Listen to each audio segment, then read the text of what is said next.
Welcome, welcome, welcome. Debs Cooper, Global Stressologist. Thank you for joining me today. Just thank you. Woohoo! We have a goodie, which I'm sure I say this all the time. I think we start our podcast like this. Got a goodie for you. Strategies to stay on purpose. Oh, can you relate? Can you relate? Can you relate? I've just pretty much maybe spent the last maybe 5 days at home this last month, in the month of October. And for me, staying on purpose has been something that's been very valuable for me to keep functioning in this world. So let's jump into it. Thanks for joining me. If you can drop in the chat if you're where you are around the world, that would be awesome. And hashtag replay if you're watching a replay, or if it's here live, would be awesome. Now, there's no particular order for these, so grab yourself a note-taking device, whether it's a pen, biro, any of those things, or your electronic.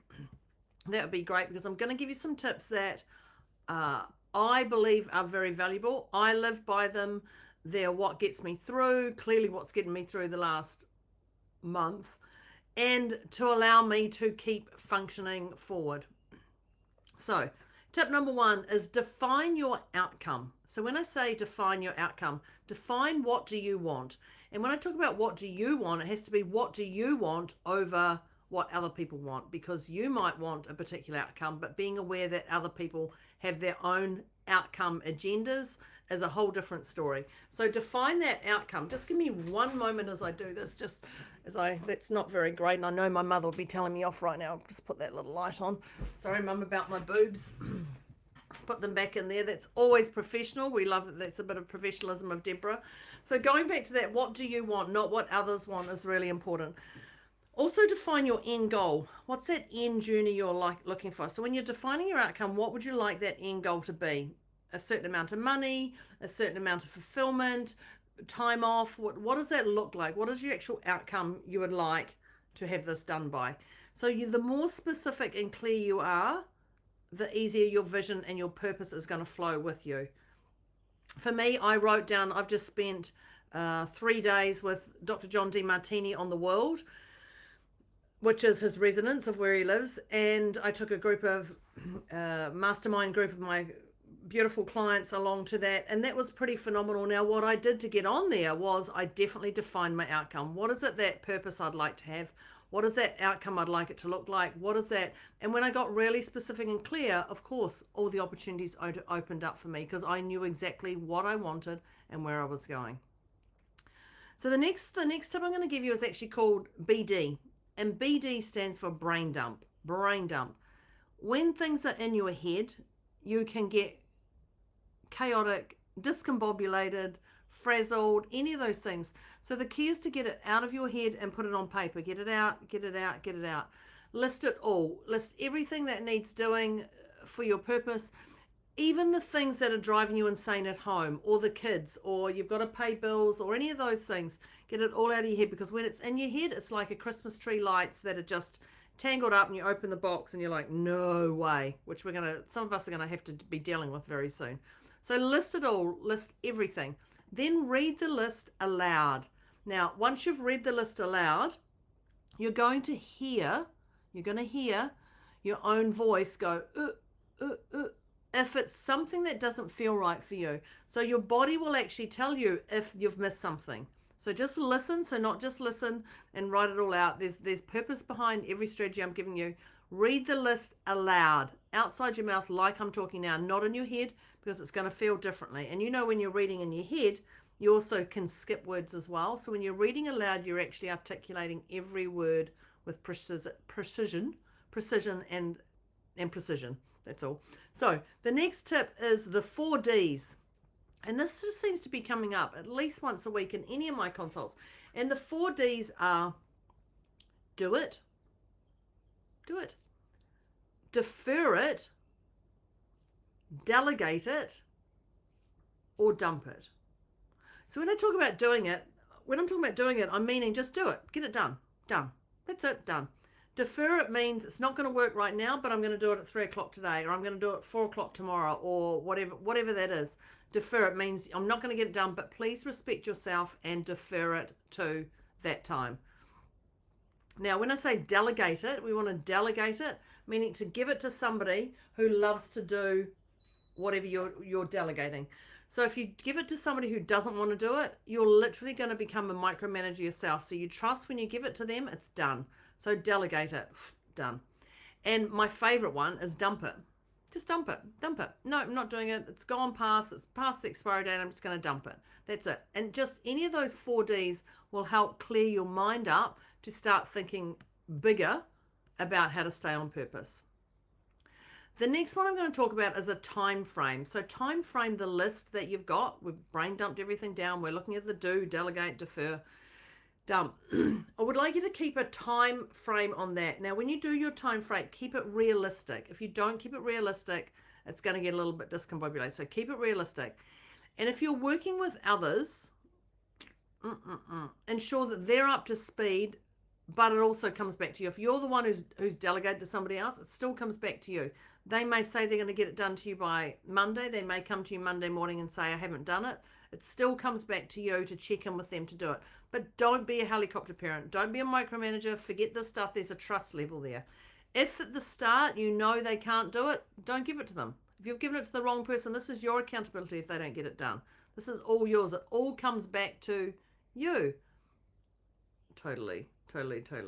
So ensure that they're up to speed, but just make sure it all comes back to you and those timeframes are realistic. Now, 2020 taught us that our realistic timeframes change, and we became the year of pivot. This is happening. No, we're changing to this direction. No, we're changing, and it became that chaotic movement very quick as we could. So just ensure your timeframes are realistic to you and the universe the best you can. Now, to minimize your distractions, we're looking at a framework. And a framework means set aside that specific time for that specific task, but also designate no interruption periods. So when I'm doing that, so people can come to you and talk to you, but between 12 and 1, I want no interruptions. Turn your phone off, do that. So that means also remove your physical or your digital distractions. Stop your notifications, whatever it is. If you're working on something and Facebook is distracting you or anything that's distracting you, then ensure that you have removed those distractions. Because when the distractions arise, you're going to gently, and I say gently, you're going to gently redirect yourself back to your primary task. Because I love a good shiny object.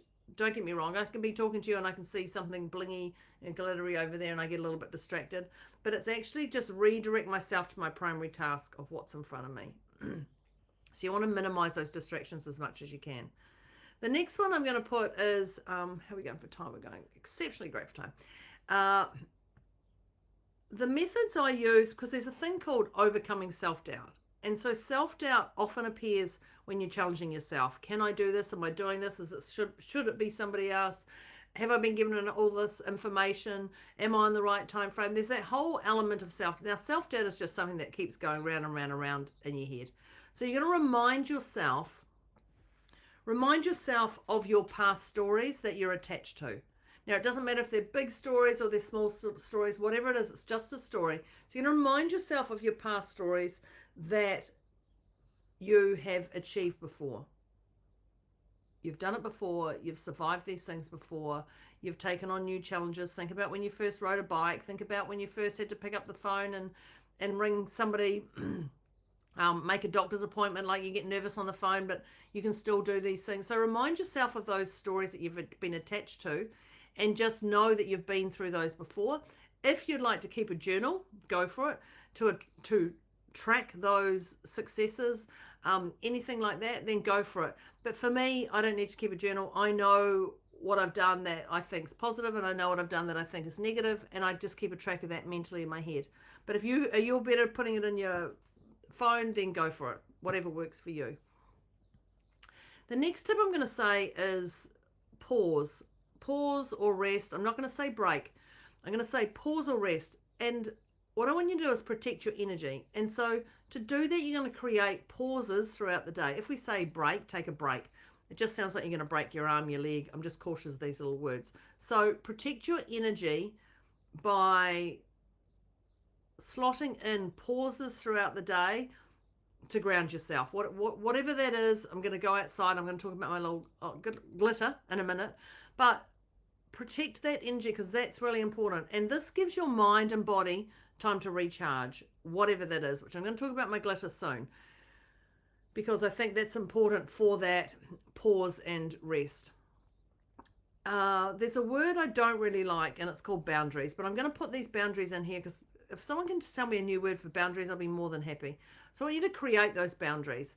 So I want you to set those boundaries, and that also means saying no to things that don't align with where you're going or what you're doing. If you're on a time frame, don't take on someone else's job until your task is done. No matter how desperate they are, that's their accountability. You have to stay in your lane doing what's important to you.